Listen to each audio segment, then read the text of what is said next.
जय श्री राम। 7वें अध्याय ज्ञान विज्ञान योग का 25वां श्लोक। नाहं प्रकाशः सर्वस्य योग माया समावृतः मूढ़ो अयम नाभिजानाति लोको मामज म व्ययम्। नाहं प्रकाशः सर्वस्य योग माया समावृतः मूढ़ो अयम नाभिजानाति लोको मामजम व्ययम्। अर्थात अपनी योग माया से छिपा हुआ मैं सबके प्रत्यक्ष नहीं होता, इसलिए यह अज्ञानी जन समुदाय मुझ जन्म रहित अविनाशी परमेश्वर को नहीं जानता, अर्थात मुझको जन्मने मरने वाला समझता है। प्रश्न है, योग माया शब्द किसका वाचक है और भगवान का उससे समावृत होना क्या है? उत्तर है, 4थे अध्याय के 6ठे श्लोक में भगवान ने जिसको आत्म माया कहा है, जिस योग शक्ति से भगवान दिव्य गुणों के सहित स्वयं मनुष्य आदि रूपों में प्रकट होते हुए भी लोक दृष्टि में जन्म धारण करने वाले साधारण मनुष्य से ही प्रतीत होते हैं, उसी माया शक्ति का नाम योग माया है। भगवान जब मनुष्य आदि रूप में अवतीर्ण होते हैं, तब जैसे बहरूपिया किसी दूसरे स्वांग में लोगों के सामने आता है, उस समय अपना असली रूप छिपा लेता है, वैसे ही अपनी उस योग माया को चारों ओर फैलाकर स्वयं उसमें छिपे रहते हैं। यही उनका योग माया से आवृत होना है। प्रश्न है, मैं सबके प्रत्यक्ष नहीं होता, इस कथन का क्या अभिप्राय है? उत्तर, इससे यह भाव दिखलाया गया है कि भगवान अपनी योग माया से छिपे रहते हैं। साधारण मनुष्यों की दृष्टि उस माया के पर्दे से पार नहीं हो सकती। इस कारण अधिकांश मनुष्य उनको अपने जैसा ही साधारण मनुष्य मानते हैं। अतएव भगवान सबके प्रत्यक्ष नहीं होते। जो भगवान के प्रेमी भक्त होते हैं तथा उनके गुण, प्रभाव, स्वरूप और लीला में पूर्ण श्रद्धा और विश्वास रखते हैं, जिनको भगवान अपना परिचय देना चाहते हैं, केवल उन्हीं के वे प्रत्यक्ष होते हैं। प्रश्न है, जीव का तो माया से आवृत होना ठीक है, परंतु भगवान का माया से आवृत होना कैसे माना जा सकता है? उत्तर है, जैसे सूर्य का बादलों से ढक जाना कहा जाता है, परंतु वास्तव में सूर्य नहीं ढक जाता, लोगों की दृष्टि पर ही बादलों का आवरण आ जाता है। यदि सूर्य वास्तव में ढक जाता तो उसका ब्रह्मांड में कहीं प्रकाश नहीं होता। वैसे ही भगवान वस्तुतः माया से आवृत नहीं होते। यदि वे आवृत होते तो किसी भी भक्त को उनके यथार्थ दर्शन नहीं होते। केवल मूढ़ों के लिए ही उनका आवृत होना क्यों कहा जाता? यथार्थ में सूर्य का उदाहरण भी भगवान के साथ नहीं घटता, क्योंकि अनंत के साथ किसी भी शांत की तुलना हो ही नहीं सकती। लोगों को समझाने के लिए ऐसा कहा जाता है। प्रश्न है, यहाँ अयम और मूढ़ा विशेषण के सहित जो लोकः पद आया है, यह किसका वाचक है? यह 15वें श्लोक में जिन आसुरी प्रकृति वाले मूढ़ों का वर्णन है, उनका वाचक है, या 20वें श्लोक में जिनके काम ज्ञान को कामना ने हर लिया है, उन अन्य देवताओं के उपासकों का? उत्तर है, यहाँ अयम विशेषण होने से यह प्रतीत होता है कि लोकः पद का प्रयोग केवल भगवान के भक्तों को छोड़कर शेष पापी पुण्यात्मा सभी श्रेणी के साधारण अज्ञानी मनुष्य समुदाय के लिए किया गया है, किसी एक श्रेणी विशेष के अभिप्राय से नहीं। अगला प्रश्न है, अज्ञानी जन समुदाय मुझ जन्म रहित अविनाशी परमेश्वर को नहीं जानता, इस कथन का क्या अभिप्राय है? इसका यह भाव है कि श्रद्धा और प्रेम के अभाव के कारण भगवान के गुण, प्रभाव, स्वभाव, स्वरूप, लीला, रहस्य, महिमा को न जानकर साधारण अज्ञानी मनुष्य इसी भ्रम में पड़े हैं कि ये श्री कृष्ण भी हमारे ही जैसे मनुष्य हैं तथा हमारी ही भांति जन्मते और मरते हैं, वे इस बात को नहीं समझ पाते कि यह जन्म मृत्यु से अतीत नित्य सत्य विज्ञानानंद घन साक्षात परमेश्वर हैं। भगवान ने अपने को योग माया से आवृत बतलाया। इससे कोई यह न समझ ले कि जैसे मोटे पर्दे के अंदर रहने वाले को बाहर वाले नहीं देख सकते और वह बाहर वालों को नहीं देख सकता, इसी प्रकार यदि लोग भगवान को नहीं जानते तो भगवान भी लोगों को नहीं जानते होंगे। इसलिए और साथ ही यह दिखलाने के लिए कि योग माया मेरे ही अधीन और मेरी ही शक्ति विशेष है, वह मेरे दिव्य ज्ञान को आवृत्त नहीं कर सकती। भगवान क्या कहते हैं? श्लोक संख्या 26, वेदाहम समतीतानि वर्तमानानि चार्जुन भविष्याणि च भूतानि माम तु वेद न कश्चन। वेदाहम समतीतानि वर्तमानानि चार्जुन भविष्याणि च भूतानि माम तु वेद न कश्चन। अर्थात हे अर्जुन, पूर्व में व्यतीत हुए और वर्तमान में स्थित तथा आगे होने वाले सब भूतों को मैं जानता हूँ, परंतु मुझको कोई भी श्रद्धा भक्ति रहित पुरुष नहीं जानता। ये जो योग माया है ये ईश्वर की ही बनाई हुई है और इस योग माया के आवरण में अज्ञानी पुरुष भगवान को नहीं जान पाते, किंतु भगवान सबको जानते हैं। प्रश्न है, यहाँ भूतानी पद किसका वाचक है तथा पूर्व में व्यतीत हुए, वर्तमान में स्थित और आगे होने वाले सब भूतों को मैं जानता हूँ, इस कथन का क्या अभिप्राय है? उत्तर है कि देवता, मनुष्य, पशु, कीट, पतंग आदि जितने भी चराचर प्राणी हैं उन सबका वाचक भूतानी पद है। भगवान कहते हैं कि वे सब अब से पूर्व अनंत कल्प कल्पांतरों में कब किन किन योनियों में किस प्रकार उत्पन्न होकर कैसे रहे थे और उन्होंने क्या क्या किया था तथा वर्तमान कल्प में कौन कहाँ किस योनि में किस प्रकार उत्पन्न होकर क्या कर रहे हैं और भविष्य कल्पों में कौन कहाँ किस प्रकार रहेंगे, इन सब बातों को मैं जानता हूँ। यह कथन भी लोक दृष्टि से ही है, क्योंकि भगवान के लिए भूत भविष्य और वर्तमान काल का भेद नहीं है। उनके अखंड ज्ञान स्वरूप में सभी कुछ सदा सर्वदा प्रत्यक्ष है। उनके लिए सभी कुछ सदा वर्तमान है। वस्तुतः समस्त कालों के आश्रय महाकाल वे ही हैं, इसलिए उनसे कुछ भी छिपा नहीं है। प्रश्न है, यहाँ तू के प्रयोग का क्या अभिप्राय है? उत्तर है, जीवों से भगवान की अत्यंत विशेषता दिखलाने के लिए तू का प्रयोग किया गया है। तू पद का शाब्दिक अर्थ परंतु है, किंतु वो परंतु उस श्लोक में किस संदर्भ में प्रयोग किया गया है, इसलिए हर श्लोक में इसकी व्याख्या अलग से दी जाती है।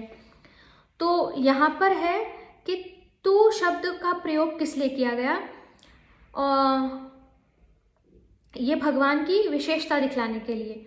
अगला प्रश्न है कि कश्चन पद किसका वाचक है और अर्थ में उसके साथ श्रद्धा भक्ति रहित पुरुष, यह विशेषण जोड़ने का क्या अभिप्राय है? उत्तर है, इसी अध्याय के 3 श्लोक में भगवान कह चुके हैं, कोई एक मुझे तत्व से जानता है। और इसी अध्याय के 30वें श्लोक में भी कहा है, अधिभूत अधिदैव और अधियज्ञ सहित मुझको जानते हैं। इसके अतिरिक्त 11वें अध्याय के 54वें श्लोक में भी भगवान ने कहा है, अनन्य भक्ति के द्वारा मनुष्य मुझको तत्व से जान सकता है, मुझे देख सकता है और मुझ में प्रवेश भी कर सकता है। इसलिए यहाँ यह समझना चाहिए कि भगवान के भक्तों के अतिरिक्त जो साधारण मूढ़ मनुष्य हैं उनमें भगवान को कोई भी नहीं जान पाता। कश्चन पद ऐसे ही मनुष्यों को लक्ष्य करता है, कोई भी श्रद्धा भक्ति रहित पुरुष। और इसी भाव को स्पष्ट करने के लिए अर्थ में श्रद्धा भक्ति रहित पुरुष विशेषण लगाया गया। अगले श्लोक में राग द्वेष जनित द्वंद्व मोह को ही न जानने का कारण बतलाया है। इससे भी यही सिद्ध है कि राग द्वेष रहित भक्तगण भगवान को जान सकते हैं। श्रद्धा भक्ति रहित मूढ़ मनुष्यों में से कोई भी भगवान को नहीं जानता। इसके क्या कारण है, यही बतलाने के लिए भगवान कहते हैं श्लोक संख्या 27, इच्छा द्वेष समुत्थेन द्वंद्व मोहेन भारत सर्वभूतानि सम्मोहम सर्गे यान्ति परन्तप। इच्छा द्वेष समुत्थेन द्वंद्व मोहेन भारत सर्वभूतानि सम्मोहम सर्गे यान्ति परन्तप। अर्थात हे भरतवंशी अर्जुन, संसार में इच्छा और द्वेष से उत्पन्न सुख दुख आदि द्वंद्व रूप मोह से संपूर्ण प्राणी अत्यंत अज्ञता को प्राप्त हो रहे हैं। प्रश्न है, इच्छा द्वेष शब्द किसके वाचक हैं और उनसे उत्पन्न होने वाला द्वंद्व रूप मोह क्या है? उत्तर है, जिनको भगवान ने मनुष्य के कल्याण मार्ग में विघ्न डालने वाले शत्रु बतलाया है और काम क्रोध के नाम से जिनको पापों में हेतु तथा मनुष्य का वैरी कहा है, उन्हीं राग द्वेष का यहाँ इच्छा और द्वेष के नाम से वर्णन किया है। इन इच्छा द्वेष से जो हर्ष शोक सुख दुख आदि द्वंद्व उत्पन्न होते हैं, वे इस जीव के अज्ञान को दृढ़ करने में कारण होते हैं। अतएव उन्हीं का नाम द्वंद्व रूप मोह है। प्रश्न है, सर्वभूतानि पद किनका वाचक है और उनका मोहित होना क्या है? उत्तर है, सच्ची श्रद्धा भक्ति के साथ भगवान का भजन करने वाले भक्तों को छोड़कर शेष समस्त जन समुदाय का वाचक यहाँ सर्वभूतानि पद है। उनका जो इच्छा द्वेष जनित हर्ष शोक और सुख दुख आदि रूप मोह के वश होकर अपने जीवन के परम उद्देश्य को भूलकर भगवान के भजन स्मरण की जरा भी परवाह न करना, दुख भय उत्पन्न करने वाले नाशवान एवं क्षणभंगुर भोगों को ही सुख का हेतु मानकर उनके संग्रह और भोग की चेष्टा करने में अपने अमूल्य जीवन को नष्ट करते रहना है, यही उनका मोहित होना है। भूतानी के साथ सर्व शब्द का प्रयोग होने से ऐसा भ्रम हो सकता है कि सभी प्राणी द्वंद्व मोह से मोहित हो रहे हैं, कोई भी उससे बचा नहीं है। अतएव ऐसे भ्रम की निवृत्ति के लिए भगवान कहते हैं श्लोक संख्या 28, येषां त्वन्तगतं पापं जनानां पुण्य कर्मणां ते द्वंद्व मोह निर्मुक्ता भजन्ते माम दृढ़व्रता। येषां त्वन्तगतं पापं जनानां पुण्य कर्मणां ते द्वंद्व मोह निर्मुक्ता भजन्ते माम दृढ़व्रता। अर्थात परंतु निष्काम भाव से श्रेष्ठ कर्मों का आचरण करने वाले जिन पुरुषों का पाप नष्ट हो गया है, वे राग द्वेष जनित द्वंद्व रूप मोह से युक्त मुक्त दृढ़ निश्चय भक्त मुझको सब प्रकार से भजते हैं। इस श्लोक में तू के प्रयोग का क्या अभिप्राय है? मतलब यहाँ परंतु किस भाव को दिखलाता है? तो साधारण जन समुदाय से भगवान के श्रेष्ठ भक्तों की विशेषता दिखलाता है। दूसरा प्रश्न है, निष्काम भाव से श्रेष्ठ कर्मों का आचरण करने वाले जिन पुरुषों का पाप नष्ट हो गया है, यह कथन किन पुरुषों के लिए है? उत्तर है कि जो लोग जन्म जन्मांतर से शास्त्र विहित यज्ञ दान तप आदि श्रेष्ठ कर्म और भगवान की भक्ति करते आ रहे हैं तथा पूर्व संस्कार और उत्तम संग के प्रभाव से जो इस जन्म में भी निष्काम भाव से श्रेष्ठ कर्मों का आचरण भगवान का भजन करते हैं, अपने दुर्गुण दुराचार आदि समस्त दोषों का सर्वथा नाश हो जाने से जिनके अंतःकरण पवित्र हो गए हैं, यह कथन उन पुरुषों के लिए है। अगला प्रश्न है कि द्वंद्व मोह से मुक्त होना क्या है? उत्तर है कि राग द्वेष से उत्पन्न होने वाले सुख दुख हर्ष शोक आदि द्वंद्वों के समुदाय रूप मोह से सर्वथा रहित हो जाना, अर्थात सांसारिक सुख दुख से संयोग वियोग होने पर कभी किसी अवस्था में चित्त के भीतर किसी प्रकार का भी विकार न होना, द्वंद्व मोह से मुक्त होना है। प्रश्न है कि दृढ़ व्रता का क्या अभिप्राय है? उत्तर है, जो बड़े से बड़े प्रलोभनों और विघ्न बाधाओं के आने पर भी किसी की कुछ भी परवाह न कर भजन के बल से सभी को पद दलित करते हुए अपने श्रद्धा भक्तिमय विचारों और नियमों पर अत्यंत दृढ़ता से अटल रहते हैं, जरा भी विचलित नहीं होते, उन दृढ़ निश्चयी भक्तों को दृढ़ व्रत कहते हैं। प्रश्न है, भगवान को सब प्रकार से भजना क्या है?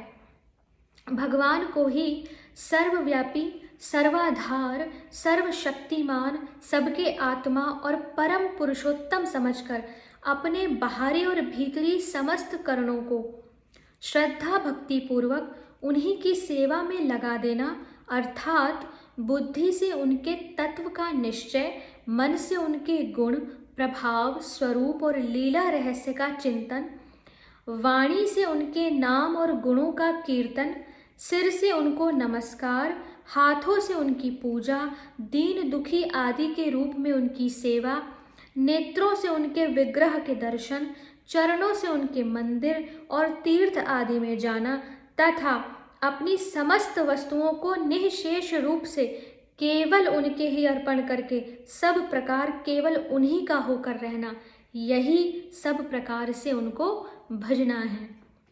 इस व्याख्या को हमें एक बार और सुनना चाहिए कि भगवान को सब प्रकार से भजना क्या है।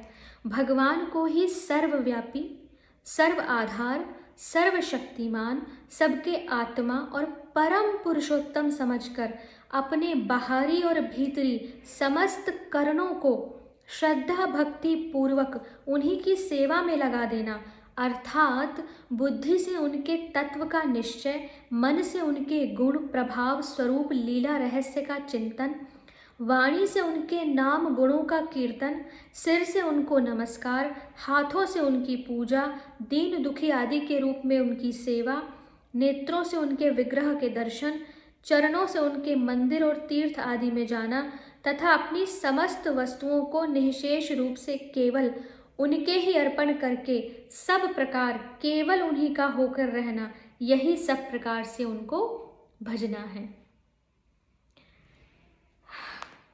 आगे के श्लोक संभवतः अंतिम 2 श्लोक 7वें अध्याय के हम आगे के वीडियो में पढ़ेंगे।